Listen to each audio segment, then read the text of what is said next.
ఓం శాంతి. ఈరోజు Murali date 23 March 2026. బాబా చెప్తున్నారు, మధురమైన పిల్లలు, మౌనంగా ఉండుట కూడా ఒక గొప్ప గుణం. మీరు మౌనంగా ఉండి తండ్రిని స్మృతి చేస్తూ ఉంటే చాలా సంపాదన జమ చేసుకుంటారు. ప్రశ్న: కర్మ సన్యాసాన్ని రుజువు చేసే ఏ మాటలు మీరు మాట్లాడరాదు? జవాబు: డ్రామాల్లో ఉంటే చేస్తాంలే అను మాట కర్మ సన్యాసులకు చెందిందని బాబా అంటారు. మీరు కర్మలైతే తప్పకుండా చేయాలి. పురుషార్థం చేయకుండా నీరు కూడా లభించదు. కనుక డ్రామా అని వదిలేరాదు. నూతన రాజధానిలో ఉన్నత పదవి పొందాలి అంటే పురుషార్థం బాగా చేయండి. ఓం శాంతి. మొట్టమొదట పిల్లలకు హెచ్చరిక లభిస్తుంది. తండ్రిని స్మృతి చేయండి, వారసత్వాన్ని స్మృతి చేయండి. మన్మనా భవ అను పదాన్ని కూడా వ్యాసుడు రాశాడు. తండ్రి ఈ విషయాన్ని సంస్కృతంలో తెలపలేదు. తండ్రి హిందీలోనే తెలియచేస్తారు. తండ్రిని వారసత్వాన్ని స్మృతి చేయమని పిల్లలకు చెప్తారు. పిల్లలు తండ్రినైనా నన్ను స్మృతి చేయండి అని సులభంగా అర్థమయ్యే వాక్యం వినిపిస్తారు. లౌకిక తండ్రి పిల్లలు తండ్రినైనా నన్ను స్మృతి చేయండి అని చెప్పరు. ఇది కొత్త విషయం. తండ్రి చెప్తున్నారు, పిల్లలు మీ నిరాకార తండ్రినైనా నన్ను స్మృతి చేయండి. ఆత్మిక తండ్రి ఆత్మిక పిల్లలైన మాతో మాట్లాడుతున్నారని కూడా పిల్లలకు తెలుసు. మాటి మాటికి తండ్రిని స్మృతి చేయమని పిల్లలకు చెప్పటం శోభించదు. ఆత్మిక తండ్రిని స్మృతి చేయటం మా కర్తవ్యమని, అప్పుడే వికర్మలు వినాశనం అవుతాయని పిల్లలకు తెలుసు. తండ్రిని నిరంతరం స్మృతి చేసేందుకు పిల్లలు ప్రయత్నించాల్సి వస్తుంది. ఇప్పుడు నిరంతరం ఎవరు స్మృతి చేయటం లేదు. దానికి కొంత సమయం పడుతుంది. ఈ బాబా అంటున్నారు, నేను కూడా నిరంతరం స్మృతి చేయలేకుండా ఉన్నాను. చివర్లో ఆ స్థితి వస్తుంది. పిల్లలైన మీరు మొదట తండ్రిని స్మృతి చేసే పురుషార్థమే చేయాలి. శివబాబా నుండి వారసత్వం లభిస్తుంది. ఇది భారతవాసులకు మాత్రమే అన్వయిస్తుంది. దైవీ రాజధాని స్థాపన అవుతుంది.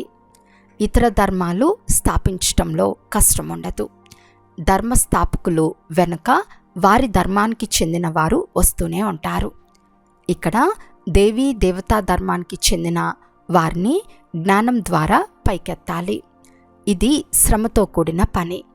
గీత, భాగవతము మొదలైన శాస్త్రాలలో తండ్రి సంగం యుగంలో రాజధానిని స్థాపన చేస్తారు అనే విషయం రాయలేదు.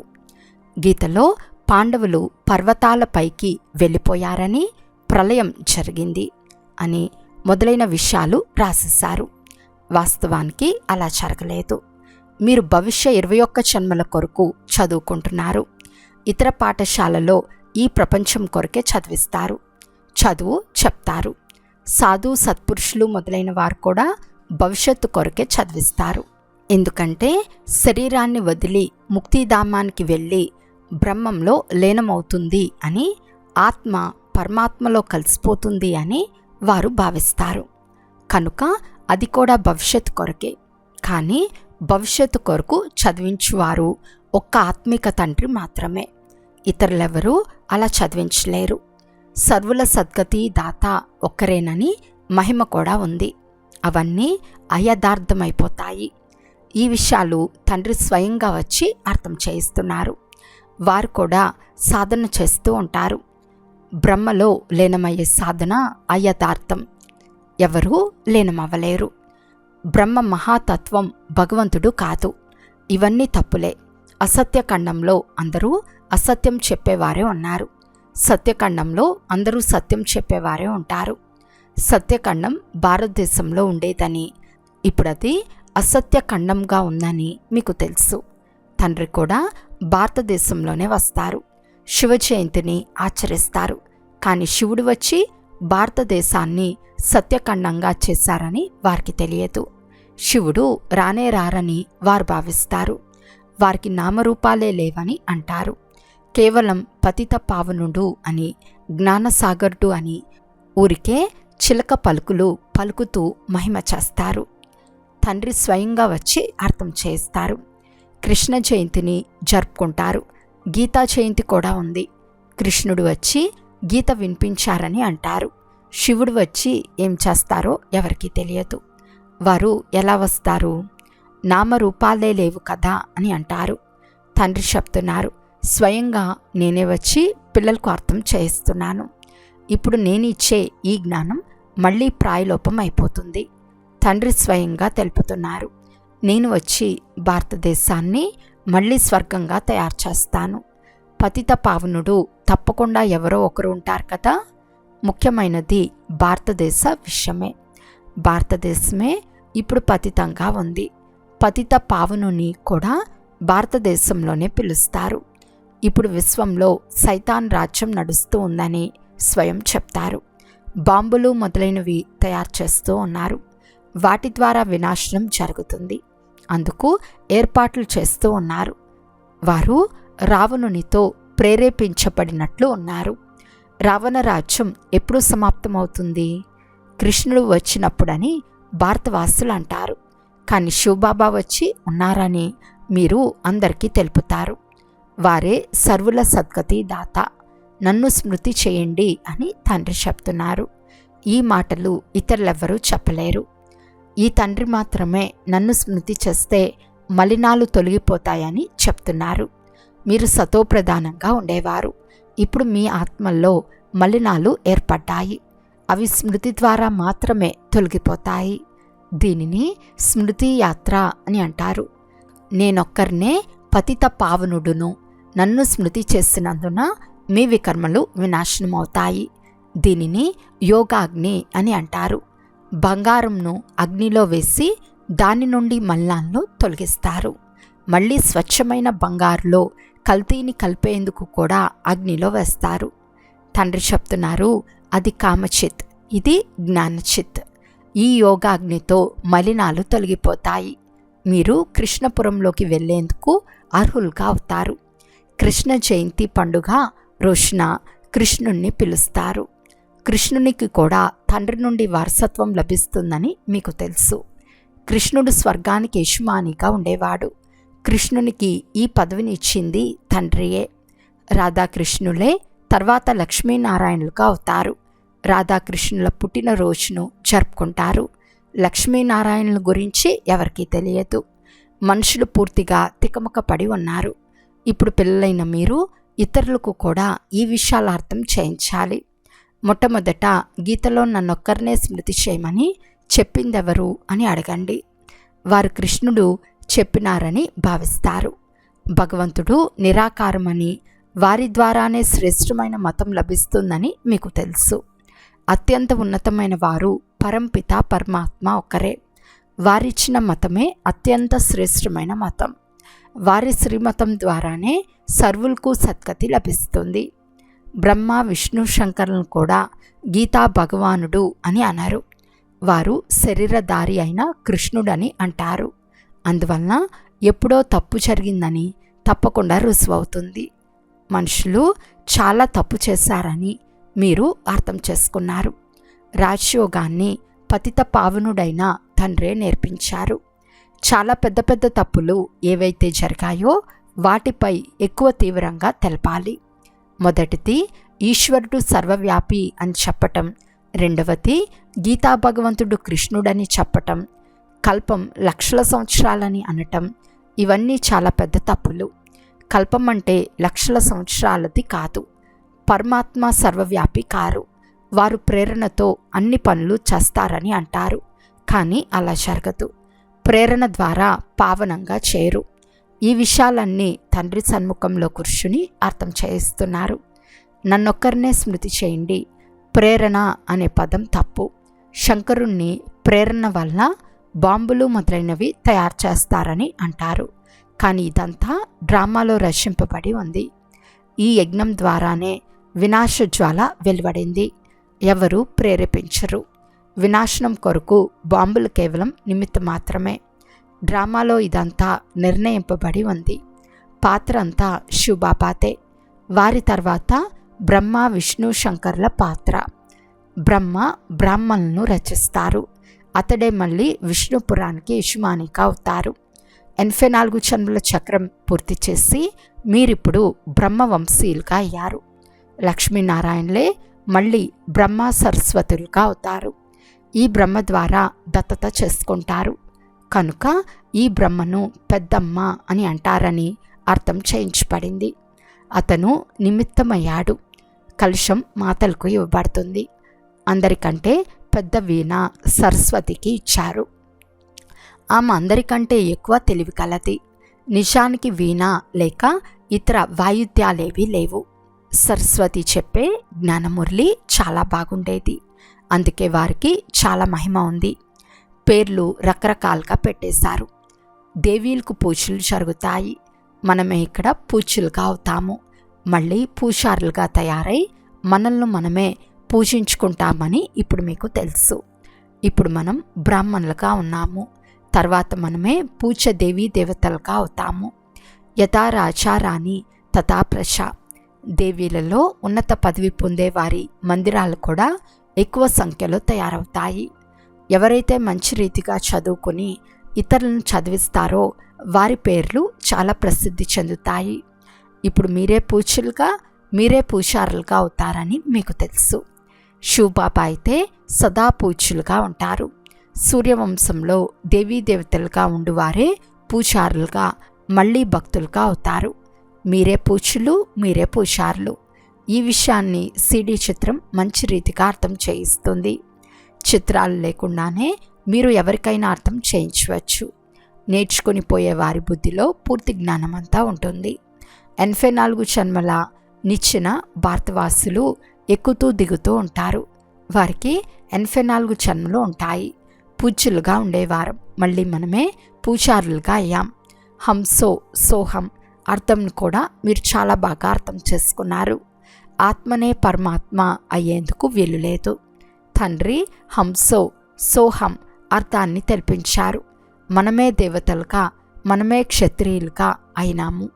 హంసో సోకు మరో అర్థం లేనేలేదు. పూజ్యులు పూజారులుగా కూడా భారతవాసులే అవుతారు. ఇతర ధర్మాలలోని వారెవ్వరూ పూజ్యులుగా పూజారులుగా అవరు. మీరే సూర్యవంశీయులుగా చంద్రవంశీయులుగా అవుతారు. ఎంతో మంచి జ్ఞానం లభించింది. మనమే దేవీ దేవతలుగా ఉండేవారం. ఆత్మలమైన మనం మొదట శాంతిధామ నివాసులము. ఈ చక్రం తిరుగుతూ ఉంటుంది. దుఃఖం కలిగినప్పుడు తండ్రిని స్మృతి చేస్తారు. తండ్రి చెప్తున్నారు, నేను దుఃఖ సమయంలో వచ్చి సృష్టిని పరివర్తన చేస్తాను, అంతేకాని నూతన సృష్టిని రచించను. పాతదాన్ని కొత్తదిగా చేసేందుకు నేను వస్తాను. తండ్రి సంగం యుగంలోనే వస్తారు. ఇప్పుడు నూతన ప్రపంచం తయారవుతూ ఉంది. పాత ప్రపంచం సమాప్తం అవ్వనున్నది. ఇవన్నీ అనంతమైన విషయాలు. మీరు తయారవుతే రాజధాని అంతా తయారవుతుంది. కల్పకల్పం ఎవరు ఏ పదవి పొందారో దాని అనుసారమే పురుషార్థం జరుగుతూ ఉంటుంది. కానీ డ్రామాలో ఏ పురుషార్థం చేసి ఉండినామో అదే చెప్తామని అనుకోరాదు. పురుషార్థం చేయాలి. కల్పకృతం కూడా ఇదే పురుషార్థం చేశామని చెప్పబడుతుంది. సదా పురుషార్థమే గొప్పది. ప్రాలబ్ధంపై ఆధారపడరాదు. పురుషార్థం చేయలేకుంటే ప్రాలబ్ధం లభించదు. పురుషార్థం చేయకుంటే నీరు కూడా త్రాగలేరు. కర్మ సన్యాసం అను పదం తప్పు. తండ్రి చెప్తున్నారు, గృహస్థ వ్యవహారంలో కూడా ఉండండి. బాబా అందరినీ ఇక్కడే కూర్చోపెట్టారు. శరణాగతికి మహిమ ఉంది. వారిని దుఃఖపెట్టినందున బట్టి తయారవ్వాల్సి వచ్చింది. కనుక వారు వచ్చి తండ్రి వద్ద శరణు తీసుకున్నారు. శరణు అయితే ఇవ్వవలసిందే కదా. ఒక్క పరంపిత పరమాత్మనే శరణు జొచ్చాలి. గురువులు మొదలైన వారి శరణు తీసుకోరు. చాలా దుఃఖం కలిగినప్పుడు విసిగిపోయి వచ్చి శరణు తీసుకుంటారు. గురువుల వద్దకు ఈ విధంగా విసిగిపోయి ఎవరు వెళ్ళరు. అక్కడికి సాధారణంగా వెళ్తారు. మీరు రావణుని ద్వారా చాలా విసిగిపోయారు. ఇప్పుడు రావణుని నుండి విడిపించేందుకు రాముడు వచ్చాడు. వారు మిమ్మల్ని తమ శరణలోనికి తీసుకున్నారు. బాబా, మేము మీ వారమని మీరు చెప్తారు. గృహస్థ వ్యవహారంలో ఉంటున్నా కూడా మీరు శివబాబా శరణు తీసుకున్నారు. బాబా, మేము మీ మతంనే అనుసరిస్తాము అని అంటారు. తండ్రి శ్రీమతంను ఇస్తున్నారు. గృహస్థ వ్యవహారంలో ఉంటూ నన్ను స్మృతి చేయండి. మిగిలిన వారందరి స్మృతిని వదిలేయండి. నా స్మృతి ద్వారా మాత్రమే వికర్మలు వినాశనం అవుతాయి. కేవలం శరణు తీసుకోవటం మాత్రమే కాదు, ఆధారమంతా స్మృతి పైననే ఉంది. తండ్రి తప్ప ఇతరులెవ్వరూ ఇలా అర్థం చేయించలేరు. లక్షల మంది వచ్చి బాబా వద్ద ఎక్కడ ఉంటారని పిల్లలు భావిస్తారు. ప్రజలు కూడా అందరూ రాజు వద్దనే ఉండిపోరు, తమ తమ ఇళ్లల్లోనే ఉంటారు. కనుక ఒకరిని మాత్రమే స్మృతి చేయమని మీకు అర్థం చేయించబడుతుంది. బాబా, మేము మీ వారము. ఒక్క క్షణంలో సద్గతిని వారసత్వంగా ఇచ్చేవారు మీరే. రాజయోగం నేర్పించి రాజాది రాజులుగా చేస్తారు. తండ్రి చెప్తున్నారు, కల్ప క్రితం తండ్రి నుండి ఎవరు వారసత్వం తీసుకున్నారో మళ్ళీ మీరే వచ్చి తీసుకుంటారు. చివరిలో అందరూ వచ్చి తండ్రి నుండి వారసత్వం తీసుకోవాలి. ఇప్పుడు మీరు పతితమైనందున స్వయాన్ని దేవతలని అనిపించుకోలేరు. తండ్రి అన్ని విషయాలు అర్థం చేయిస్తారు. నా కంటి పాపల్లారా, మీరు సత్యుగంలో వచ్చినప్పుడు 1-1-1 నుండి రాజ్యపాలన చేస్తారు. ఇతరుల రాజ్యమైతే వారు వృద్ధి చెంది జనాభా లక్షల సంఖ్యలో తయారైనప్పుడు రాజ్యపాలన మొదలవుతుంది. మీరు యుద్ధం చేసే అవసరం లేదు. యోగబలం ద్వారా తండ్రి నుండి వారసత్వం తీసుకుంటారు. మౌనంగా ఉండి తండ్రిని వారసత్వాన్ని స్మృతి చేయండి. చివరిలో మీరు మౌనంగా ఉండిపోతారు. అప్పుడు ఈ చిత్రాలు మొదలైనవి పనికిరావు. మీరు వివేకవంతులుగా అవుతారు. తండ్రి చెప్తున్నారు, నన్ను స్మృతి చేస్తే వికర్మలు వినాశనం అవుతాయి. ఇప్పుడు చేస్తారో చేయరో మీ ఇష్టం. ఏ దేహదారి నామరూపాల్లో చిక్కోరాదు. తండ్రిని స్మృతి చేస్తే అంతిమతే సోగతి అయిపోతుంది. మీరు నా వద్దకు వచ్చేస్తారు. సంపూర్ణ ఉత్తీర్ణులుగా అయ్యే వారికి రాజ్యం లభిస్తుంది. ఆధారమంతా స్మృతి యాత్రపైనే ఉంది. పోను పోను చాలామంది కొత్తవారు కూడా వచ్చేస్తారు. అచ్చా, మధురాతి మధురమైన అపురూపమైన పిల్లలకు మాతాపిత బాప్తాతాల ప్రియ స్మృతులు మరియు గుడ్ మార్నింగ్. ఆత్మిక పిల్లలకు ఆత్మిక తండ్రి నమస్తే. ఆత్మిక తండ్రికి ఆత్మిక పిల్లల యొక్క ప్రియ స్మృతులు మరియు నమస్తే నమస్తే నమస్తే. ధారణ కొరకు ముఖ్య సారము. ఫస్ట్ పాయింట్, ఏ దేహదారి నామరూపాలలోనూ చిక్కుకోరాదు. ఒక్క తండ్రి శ్రీమతంను అనుసరిస్తూ సద్గతిని పొందుకోవాలి. మౌనంగా ఉండాలి. సెకండ్ పాయింట్, భవిష్య 21 జన్మల కొరకు ఇప్పుడు బాగా చదువుకుని ఇతరులను చదివించాలి. చదివించటం వల్లనే పేరు ప్రసిద్ధి చెందుతుంది. ఈరోజు వరదానము. మన్మతము పరమతమును సమాప్తం చేసి శ్రీమతంపై పదమాల సంపాదన జమ చేసుకునే పదం భాగ్యశాలి భవ. శ్రీమతంను అనుసరించేవారు ఒక్క సంకల్పం కూడా మన్మతము లేక పరమతంను అనుసరించి చేయరు. స్థితి యొక్క స్పీడ్ తీవ్రంగా లేకుంటే తప్పకుండా శ్రీమతంలో ఎంతో కొంత మన్మతం లేక పరమతం మిక్స్ అయి ఉందని అర్థం. మన్మతము అనగా అల్పజ్ఞ ఆత్మల సంస్కారం అనుసారం ఏ సంకల్పం ఉత్పన్నమవుతుందో అది స్థితిని హెచ్చుతగ్గులు చేస్తుంది. అందువలన చెక్ చేసుకుని చేయించండి. ఒక్క అడుగు కూడా శ్రీమతం లేకుండా వేయరాదు.